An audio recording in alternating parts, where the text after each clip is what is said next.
ಭಾರತೀಯ ಸಂಸ್ಕೃತಿಯಲ್ಲಿ ಪವಿತ್ರತೆಯ ಮತ್ತು ಜ್ಞಾನೋದಯದ ಸಂಕೇತವಾಗಿ ಪರಿಗಣಿಸಲ್ಪಡುವ ಗ್ರಂಥಗಳಲ್ಲಿ ಭಗವದ್ಗೀತೆ ಅತ್ಯುನ್ನತ ಸ್ಥಾನವನ್ನು ಹಿಡಿದಿದೆ. ಅನೇಕ ಯುಗಗಳಿಂದಲೂ ಭಗವದ್ಗೀತೆಯ ಮಾತುಗಳು ಕೋಟಿ ಜನರ ಜೀವನವನ್ನು ಪ್ರೇರಣೆಯಿಂದ ತುಂಬಿವೆ. ಈ ಮಹಾಗ್ರಂಥವು ಕೇವಲ ಧಾರ್ಮಿಕ ಪಠ್ಯವಲ್ಲ, ಅದು ತತ್ವಜ್ಞಾನ, ಆಧ್ಯಾತ್ಮಿಕತೆ, ಯೋಗ, ನೈತಿಕತೆ ಮತ್ತು ಕರ್ಮಶೀಲತೆಯ ಮೂಲಕ ಜೀವನಕ್ಕೆ ದಾರಿದೀಪ ನೀಡುವ ವಿಶ್ವಗುರು. ಈ ಮಹಾಭಾರತದ ಮೂಲಭೂತ ಹೃದಯವಾದ ಗೀತೆಯು ಜನ್ಮ ತಾಳಿದ ದಿನವಾದ ಗೀತಾ ಜಯಂತಿ ಹಿಂದೂ ಸಂಪ್ರದಾಯ ಮತ್ತು ಮಾನವಕುಲಕ್ಕೆ ಅಪಾರ ಮಹತ್ವದ ದಿನವಾಗಿದೆ. ಗೀತಾ ಜಯಂತಿಯು ಮಾರ್ಗಶೀರ್ಷ ಮಾಸದ ಶುಕ್ಲಪಕ್ಷದ ಏಕಾದಶಿಯೆಂದು ಬರುತ್ತದೆ. ಇದನ್ನು ಮೋಕ್ಷದ ಏಕಾದಶಿ ಎಂದು ಕರೆಯುತ್ತಾರೆ, ಏಕೆಂದರೆ ಈ ದಿನದ ಉಪವಾಸ, ಧ್ಯಾನ ಮತ್ತು ಗೀತಾ ಪಠಣವು ಜೀವನದಲ್ಲಿ ಮೋಕ್ಷದ ದಾರಿಯನ್ನು ತೆರೆಯುತ್ತದೆ ಎಂದು ನಂಬಲಾಗುತ್ತದೆ. ಇಂಗ್ಲಿಷ್ ಕ್ಯಾಲೆಂಡರ್ ಪ್ರಕಾರ ನವೆಂಬರ್ ಅಥವಾ ಡಿಸೆಂಬರ್ ತಿಂಗಳಲ್ಲಿಯೇ ಈ ಪವಿತ್ರ ಹಬ್ಬವನ್ನು ಆಚರಿಸಲಾಗುತ್ತದೆ. ದ್ವಾಪರ ಯುಗದಲ್ಲಿ ಇದೇ ದಿನ ಕುರುಕ್ಷೇತ್ರದ ಮಹಾಯುದ್ಧದ ಮಧ್ಯದಲ್ಲಿ ಶ್ರೀಕೃಷ್ಣನು ಗೊಂದಲ ಮತ್ತು ದಿಗ್ಭ್ರಮೆಯಲ್ಲಿ ಮುಳುಗಿದ್ದ ತನ್ನ ಪ್ರಿಯ ಮಿತ್ರ ಅರ್ಜುನನಿಗೆ ಶಾಶ್ವತ ಜ್ಞಾನವನ್ನು ಬೋಧಿಸಿದನು.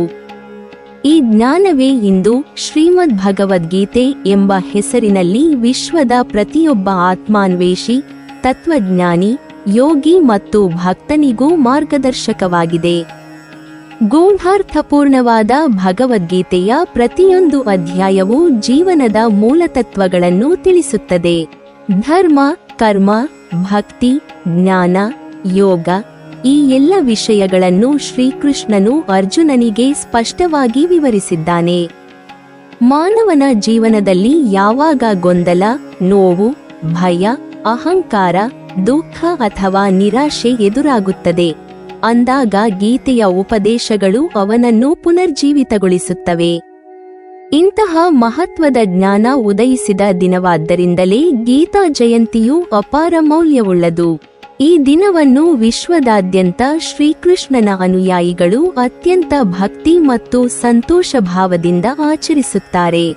ದೇವಸ್ಥಾನಗಳು, ಆಶ್ರಮಗಳು ಮತ್ತು ವಿದ್ಯಾಸಂಸ್ಥೆಗಳಲ್ಲಿ ಗೀತಾ ಪಠಣ ಕಾರ್ಯಕ್ರಮಗಳು ನಡೆಯುತ್ತವೆ. ಪಂಡಿತರು, ವಿದ್ವಾಂಸರು ಮತ್ತು ಆಧ್ಯಾತ್ಮಿಕರು ಗೀತೆಯ ಮಹತ್ವ, ಅದರ ತಾತ್ವಿಕ ಅರ್ಥ ಮತ್ತು ಅದು ಮಾನವಕುಲಕ್ಕೆ ನೀಡಿರುವ ದಿಕ್ಕುಗಳನ್ನು ಕುರಿತು ಉಪನ್ಯಾಸ ಮಾಡುತ್ತಾರೆ. ಅನೇಕ ಸ್ಥಳಗಳಲ್ಲಿ ಗೀತಾ ಪಾರಾಯಣ, ಭಜನೆ, ಕೀರ್ತನೆ, ನೃತ್ಯ ಸೇವೆಗಳು ನಡೆಯುತ್ತವೆ. ಭಕ್ತರು ಉಪವಾಸ, ಜಪ, ಧ್ಯಾನದ ಮೂಲಕ ಆತ್ಮಶುದ್ಧಿಯನ್ನು ಸಾಧಿಸುವ ಪ್ರಯತ್ನ ಮಾಡುತ್ತಾರೆ. ಗೀತಾ ಜಯಂತಿಯು ಕೇವಲ ಧಾರ್ಮಿಕ ಆಚರಣೆ ಮಾತ್ರವಲ್ಲ, ಅದು ಮಾನವನ ಜೀವನಕ್ಕೆ ಹೊಸ ದಾರಿಯನ್ನು ನೀಡುವ ಜ್ಞಾನೋತ್ಸವ. ಈ ದಿನ ಜನರು ಗೀತೆಯ ಉಪದೇಶಗಳನ್ನು ನೆನಪಿಸಿಕೊಳ್ಳುತ್ತಾರೆ. ಕರ್ತವ್ಯಪರತೆಯ ಮಹತ್ವ, ಫಲಾಶೆಯಿಂದ ಮುಕ್ತವಾದ ಕರ್ಮಯೋಗ, ಭಕ್ತಿ ಮತ್ತು ನೈತಿಕತೆಯ ಶ್ರೇಷ್ಠತೆ ಮತ್ತು ಮನಸ್ಸಿನ ಸ್ಥಿರತೆಯ ಮೂಲಕ ಸಾಧಿಸಬಹುದಾದ ಪರಮಶಾಂತಿ. ಗೀತೆಯ ಮಾತುಗಳು ನಮ್ಮ ದಿನನಿತ್ಯದ ಜೀವನಕ್ಕೆ ಆಳವಾದ ಪ್ರೇರಣೆಯನ್ನು ನೀಡುತ್ತವೆ.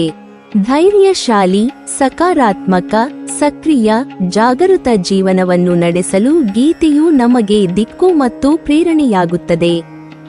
ದ್ವಾಪರ ಯುಗದಲ್ಲಿ ಸಂಭವಿಸಿದ ಈ ಪವಿತ್ರ ಘಟನೆ ಉಂಟಾದ ಕಾರಣದಿಂದಲೇ ಗೀತಾ ಜಯಂತಿಯು ಹಿಂದೂ ಸಮುದಾಯದಲ್ಲಿ ಅತ್ಯಂತ ಪವಿತ್ರವಾದ ದಿನವಾಗಿದೆ. ಜ್ಞಾನೋದಯದ ಈ ಹಬ್ಬವು ಮಾನವೀಯತೆಯನ್ನು ಹೊಸ ದಿಕ್ಕಿನಲ್ಲಿ ನಡೆಸಿದೆ.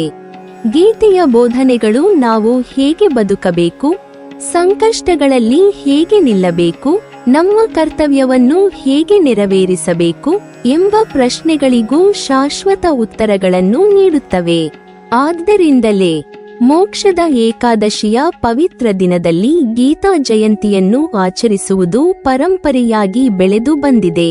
ಈ ದಿನದ ಆಚರಣೆ ಮೂಲಕ ನಾವು ಕೇವಲ ಗೀತೆಯ ಜನ್ಮದಿನವನ್ನೇ ಸಂಭ್ರಮಿಸುವುದಲ್ಲ, ಪ್ರಕೃತಿ, ಸಮಾಜ ಮತ್ತು ವಿಶ್ವದ ಪ್ರತಿಯೊಬ್ಬ ಮಾನವನೂ ಶಾಂತಿ, ಧರ್ಮ ಮತ್ತು ಜ್ಞಾನದಲ್ಲಿ ಬದುಕುವಂತೆ ಪ್ರಾರ್ಥಿಸುತ್ತೇವೆ.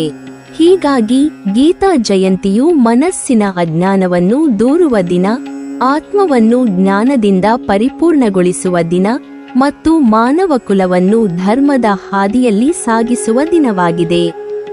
ಇಂದಿನ ವೇಗದ ಗೊಂದಲಪೂರ್ಣ ಜಗತ್ತಿನಲ್ಲಿ ಭಗವದ್ಗೀತೆಯ ಮಾತುಗಳು ಪ್ರತಿಯೊಬ್ಬರಿಗೂ ಜೀವಂತ ಮಾರ್ಗದರ್ಶಕವಾಗಿವೆ. ಗೀತಾ ಜಯಂತಿ ಆಚರಿಸುವುದು ಗೀತೆಯ ಮಾತುಗಳನ್ನು ಕೇವಲ ಓದುವುದಲ್ಲ, ನಮ್ಮ ಹೃದಯದಲ್ಲಿ, ನಮ್ಮ ನಡೆನುಡಿಯಲ್ಲಿ ಮತ್ತು ನಮ್ಮ ದಿನನಿತ್ಯದ ಜೀವನದಲ್ಲಿ ಅಳವಡಿಸಿಕೊಳ್ಳುವುದೇ ಅದರ ನಿಜವಾದ ಅರ್ಥ. ಹಿಂದೂ ಸಂಪ್ರದಾಯದಲ್ಲಿ ಏಕಾದಶಿ ತಿಥಿಯು ಅತ್ಯಂತ ಪವಿತ್ರ ಹಾಗೂ ಶ್ರೇಷ್ಠವಾದ ದಿನವೆಂದು ಪರಿಗಣಿಸಲಾಗುತ್ತದೆ. ವಿಶೇಷವಾಗಿ ಮಾರ್ಗಶೀರ್ಷ ಮಾಸದ ಶುಕ್ಲ ಪಕ್ಷದಲ್ಲಿ ಬರುವ ಮೋಕ್ಷದ ಏಕಾದಶಿ ಅಥವಾ ಗೀತಾ ಜಯಂತಿ ಧರ್ಮ, ಜ್ಞಾನ ಮತ್ತು ಆತ್ಮಶುದ್ಧಿಯ ಸಂಕೇತವಾಗಿದೆ. ಈ ದಿನ ದೇವರು ಶ್ರೀಕೃಷ್ಣನಿಗೆ, ಮಹರ್ಷಿ ವೇದವ್ಯಾಸರಿಗೆ ಮತ್ತು ಶ್ರೀಮದ್ ಭಗವದ್ಗೀತೆಯನ್ನು ಪೂಜಿಸುವ ಸಂಪ್ರದಾಯವು ಅತ್ಯಂತ ಪ್ರಾಚೀನ ಮತ್ತು ಗೌರವಯುತ. ಗೀತೆಯು ಮಾನವ ಕುಲಕ್ಕೆ ನೀಡಿದ ಅಮೂಲ್ಯ ತತ್ವಜ್ಞಾನವನ್ನು ಗೌರವಿಸಿ ಈ ದಿನ ಆಚರಣೆ ಮಾಡುವುದು ಮಾನವನ ಆಧ್ಯಾತ್ಮಿಕತೆಯನ್ನು ಮತ್ತೊಮ್ಮೆ ಜಾಗೃತಗೊಳಿಸುವ ಮಹೋನ್ನತ ದಿವ್ಯ ಪ್ರಕ್ರಿಯೆಯಾಗಿದೆ. ಶಾಸ್ತ್ರಗಳ ಪ್ರಕಾರ ಮೋಕ್ಷದ ಏಕಾದಶಿಯನ್ನು ಆಚರಿಸುವುದು ಕೇವಲ ಒಂದು ವಿಧಿ ಅಥವಾ ಆಚರಣೆಯಾಗಿಲ್ಲ, ದೇಹ, ಮನಸ್ಸು ಮತ್ತು ಆತ್ಮವನ್ನು ಶುದ್ಧಿಗೊಳಿಸುವ ಪ್ರತಿಜ್ಞೆಯಾಗಿದೆ. ಈ ದಿನದ ಆಚರಣೆಗಳು ಮತ್ತು ಉಪವಾಸ ವಿಧಿಗಳು ವೈದಿಕ ಪರಂಪರೆಯಲ್ಲಿ ವಿಶಿಷ್ಟ ಸ್ಥಾನವನ್ನು ಹೊಂದಿವೆ. ಮೋಕ್ಷದ ಏಕಾದಶಿಯ ಆಚರಣೆ ದಶಮಿ ತಿಥಿಯಿಂದಲೇ ಆರಂಭವಾಗುತ್ತದೆ. ದಶಮಿಯಂದು ಮಧ್ಯಾಹ್ನದಲ್ಲಿ ಒಮ್ಮೆ ಮಾತ್ರ ಊಟ ಮಾಡಲು ಸೂಚಿಸಲಾಗಿದೆ. ಇದರಿಂದ ದೇಹವು ಮುಂದಿನ ದಿನದ ಉಪವಾಸಕ್ಕೆ ಸಿದ್ಧವಾಗುತ್ತದೆ. ರಾತ್ರಿಯ ವೇಳೆಯಲ್ಲಿ ಯಾವುದೇ ಆಹಾರವನ್ನು ಸೇವಿಸದೆ ಮನಸ್ಸಿನಲ್ಲಿ ಮುಂದಿನ ದಿನದ ಏಕಾದಶಿ ಉಪವಾಸದ ದೃಢ ಸಂಕಲ್ಪವನ್ನು ತೆಗೆದುಕೊಳ್ಳುವುದು ಮುಖ್ಯ. ಈ ಸಂಕಲ್ಪವೇ ಭಕ್ತನ ಆತ್ಮದಲ್ಲಿ ಪವಿತ್ರ ನಿರ್ಧಾರದ ಬೆಳಕನ್ನು ಹಚ್ಚುತ್ತದೆ. ಏಕಾದಶಿಯ ದಿನದಂದು ಸೂರ್ಯೋದಯಕ್ಕೂ ಮುಂಚೆ ಎದ್ದು ಸ್ನಾನ ಮಾಡಿ ಶುದ್ಧ ಮನಸ್ಸಿನಿಂದ ಉಪವಾಸಕ್ಕೆ ಪ್ರಾರಂಭಿಸಬೇಕು. ಉಪವಾಸವು ಕೇವಲ ಆಹಾರವಿರತೆಯಲ್ಲ, ಅದು ಮನಸ್ಸಿನ ಶುದ್ಧಿ, ಮಾತಿನ ನಿಯಂತ್ರಣ, ಚಿಂತನೆಯ ಸಮತೋಲನ ಮತ್ತು ಆಧ್ಯಾತ್ಮಿಕ ಏಕಾಗ್ರತೆಯ ಸಂಕೇತವಾಗಿದೆ. ಸಂಕಲ್ಪ ಮಾಡಿದ ನಂತರ ಭಕ್ತನು ಶ್ರೀಕೃಷ್ಣನ ಆರಾಧನೆಗೆ ತೊಡಗುತ್ತಾನೆ. ಧೂಪ, ದೀಪ, ಪುಷ್ಪ, ತಾಜಾ ಹಣ್ಣು, ತಂಬುಳಿ, ನೈವೇದ್ಯ ಇತ್ಯಾದಿಗಳನ್ನು ಅರ್ಪಿಸಿ ದೇವರ ಪೂಜೆ ಮಾಡಲಾಗುತ್ತದೆ.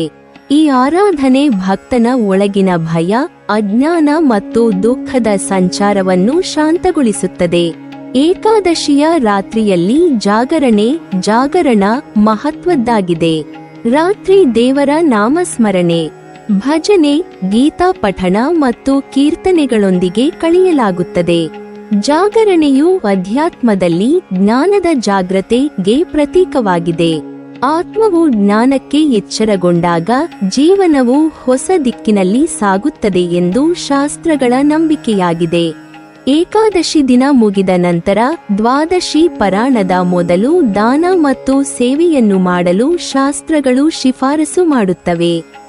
ನಿರ್ಗತಿಕರಿಗೆ, ಬಡವರಿಗೆ ಆಹಾರ, ಬಟ್ಟೆ ಅಥವಾ ಹಣದ ದೇಣಿಗೆಯನ್ನು ನೀಡುವುದು ಉಪವಾಸದ ಶ್ರೇಷ್ಠ ಪೂರ್ಣತೆಯಾಗಿದೆ. ಸೇವೆಯ ಮೂಲಕ ಭಕ್ತನು ತನ್ನ ಪುಣ್ಯವನ್ನು ಮತ್ತಷ್ಟು ಪವಿತ್ರಗೊಳಿಸುತ್ತಾನೆ. ಅದಾದ ನಂತರ ಪರಾಣಕ್ಕೆ ಸೂಕ್ತವಾದ ಸಮಯ ಬಂದಾಗ ಉಪವಾಸ ಮುರಿದು ಶುದ್ಧವಾದ ಸಾತ್ವಿಕ ಆಹಾರವನ್ನು ಸೇವಿಸಲಾಗುತ್ತದೆ.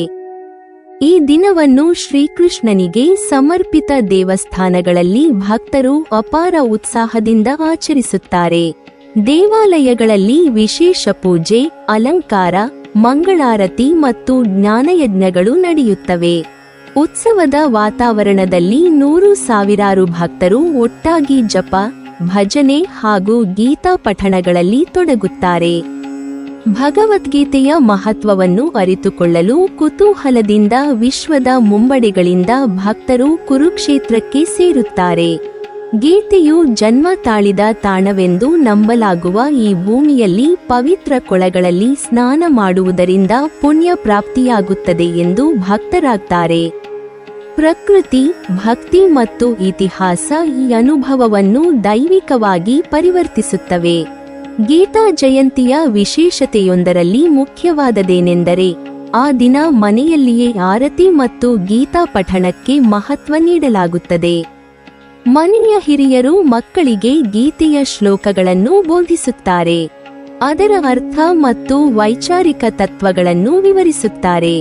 ಯುವಜನರು ಮತ್ತು ಮಕ್ಕಳಲ್ಲಿಯೂ ಧರ್ಮದ, ನೈತಿಕತೆಯ ಮತ್ತು ಶಕ್ತಿಯ ಜೀವನ ಪಾಠವನ್ನು ಬಿತ್ತುವ ವಿಶೇಷ ಕಾರ್ಯಕ್ರಮಗಳನ್ನು ಸಂಸ್ಥೆಗಳು ಮತ್ತು ದೇವಸ್ಥಾನಗಳು ಆಯೋಜಿಸುತ್ತವೆ. ಏಕಾದಶಿಯ ಉಪವಾಸದ ಒಂದು ದೊಡ್ಡ ನಿಯಮವೆಂದರೆ ಅಕ್ಕಿ, ಗೋಧಿ, ಬಾರ್ಲಿ ಮುಂತಾದ ಧಾನ್ಯಗಳನ್ನು ಸೇವಿಸಬಾರದು. ಇದು ದೇಹವನ್ನು ಲಘುವಾಗಿ ಇಟ್ಟುಕೊಂಡು ಮನಸ್ಸನ್ನು ಸಂಪೂರ್ಣ ದೇವರ ಧ್ಯಾನಕ್ಕೆ ತೊಡಗಿಸಲು ನೆರವಾಗುತ್ತದೆ. ಸಾತ್ವಿಕತೆಯ ಮೇಲೆ ಆಧಾರಿತ ಆಹಾರ ಶುದ್ಧಿಯು ಆತ್ಮದ ಬೆಳವಣಿಗೆಗೆ ಮೂಲವಾಗಿದೆ ಎಂಬುದನ್ನು ವೈದಿಕ ಸಂಪ್ರದಾಯಗಳು ಒತ್ತಿ ಹೇಳುತ್ತವೆ. ಈ ಎಲ್ಲ ಆಚರಣೆಗಳ ನಿಜವಾದ ಗುರಿ ಏನೆಂದರೆ ಗೀತೆಯ ಉಪದೇಶಗಳನ್ನು ಕೇವಲ ಓದುವುದು ಮತ್ತು ಕೇಳುವುದಲ್ಲ, ಜೀವನದಲ್ಲಿ ಅಳವಡಿಸಿಕೊಳ್ಳುವುದು. ಗೀತೆಯ ಮಾತುಗಳು ಸಂಕಷ್ಟಗಳು ಬಂದಾಗ ಧೈರ್ಯ, ಭಯ ಬಂದಾಗ ಶಕ್ತಿ, ಸಂಶಯ ಬಂದಾಗ ಜ್ಞಾನ, ದುಃಖ ಬಂದಾಗ ಶಾಂತಿ ಹಾಗೂ ವ್ಯತಿರೇಕ ಬಂದಾಗ ಸಮತೆಯನ್ನು ಕಲಿಸುತ್ತವೆ. ಮೋಕ್ಷದ ಏಕಾದಶಿ ಆಚರಿಸುವುದು ಮಾನವನಿಗೆ ತನ್ನ ಆಂತರಿಕ ಅಹಂಕಾರವನ್ನು ದ್ರವೀಕರಿಸಿ ದೈವಿಕ ಶಕ್ತಿಯೊಂದಿಗೆ ಹೊಂದಿಕೊಳ್ಳಲು ಅವಕಾಶ ನೀಡುತ್ತದೆ. ಗೀತೆಯ ಉಪದೇಶಗಳನ್ನು ಜೀವನದಲ್ಲಿ ಅಳವಡಿಸಿಕೊಂಡವನೇ ನಿಜವಾದ ಅರ್ಥದಲ್ಲಿ ಮೋಕ್ಷದ ಹಾದಿಯಲ್ಲಿ ನಡೆಯುತ್ತಾನೆ. ನೀವಿನ್ನೂ ನಮ್ಮ ಚಾನೆಲ್ ಅನ್ನು ಸಬ್ಸ್ಕ್ರೈಬ್ ಮಾಡಿಲ್ವಾ? ಹಾಗಾದರೆ ಈ ಕೂಡಲೇ ನಮ್ಮ ಇಂದ್ರಜಾಲ ಚಾನೆಲ್ ಅನ್ನು ಸಬ್ಸ್ಕ್ರೈಬ್ ಮಾಡಿ ಮತ್ತು ಪಕ್ಕದಲ್ಲಿರುವ ಬೆಲ್ ಐಕಾನ್ ಅನ್ನು ಕ್ಲಿಕ್ ಮಾಡಿದರೆ ನಮ್ಮ ಹೊಸ ವಿಡಿಯೋಗಳನ್ನು ನೀವು ನೋಡಬಹುದು.